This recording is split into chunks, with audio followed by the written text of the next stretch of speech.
Darren said to me, if you do this part, I think after we met for 5 minutes, he told me how I ruined my career for 15 years. And then he said, if you do this with me, you have to do everything I tell you. You have to, just like this, you have to do everything I say, and you could never disrespect me. And you can't stay out all friggin' night, you know. And I said, okay. And then I thought, and I can't pay you. And I went, he better be talented because, you know, to say all that, I thought, you know, he's got a lot of balls. You know, there's a certain way I would land like a brick and, you know, really like hurt every bone in my body. And then I'd be off to getting another MRI. And, you know, finally I was learning how to land the right way. Because in the beginning it was frustrating because, you know, we were trying to pack in, you know, these guys take several years, like any profession, to learn their trade. And we were trying, you know, to jam that into 4 months. And eventually it clicked in and I got a rapport with the wrestlers and I got I grew to respect the sport for what it was. It's not like boxing where you go out and you really try to hurt somebody purposely. These guys get hurt, and I got to give them a lot of credit and love for this because they get hurt because they feed off the adrenaline of the audience, and they, you know, they fly over the ropes and they do land on. They miss the mats lots of times, and they, you know, or they take the hits with those metal chairs, and sometimes you get hit with the wrong angle. So a lot of these guys, when we did the research, you know, we'd Google them and look up where they are now. Most of them, you know, can't walk, and are.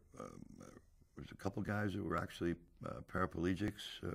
They were really well-known guys. We found out about Lex Luger and like the, you know, the Iron Sheik. I mean, these guys. Some of these guys can't even, you know, have trouble just, you know, getting up out of a chair. And so we were shooting this movie while live wrestling matches were going on. So in between, we'd go in and do our wrestling. So, you know, there's, you know, 3,000-4,000 people there, and I'm thinking, oh man, if I end up like screwing this up, I'm going to look like shit, you know. And so I said, I got to nail this the first take, because I didn't nail it in any rehearsals at all. I came close 3 or 4 times. So I just thought to myself, okay, if you do it and you have the balls to nail it one time and get it, that's it. Darren's going to have to print it, and I'm going to go, I'm not doing it again. So I was able to nail it, and I was more proud of that than any of the acting stuff. So we nailed it on the first take, and it was like like my birthday. You know? I get a call from Miami, and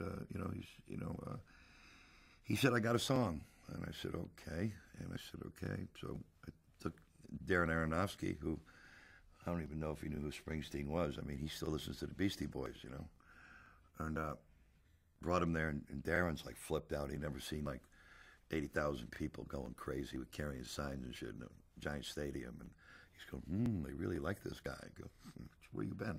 You know. So we watched the show. We went backstage, and I introduced the two of them, and then I said, Bruce, would you talk with Aaron for a minute? You know, I went in the other room, and Darren was left with Bruce. Next thing, I was in another room, and Bruce had an acoustic guitar there, and he started playing for Darren the wrestler song, and you know, the rest is history.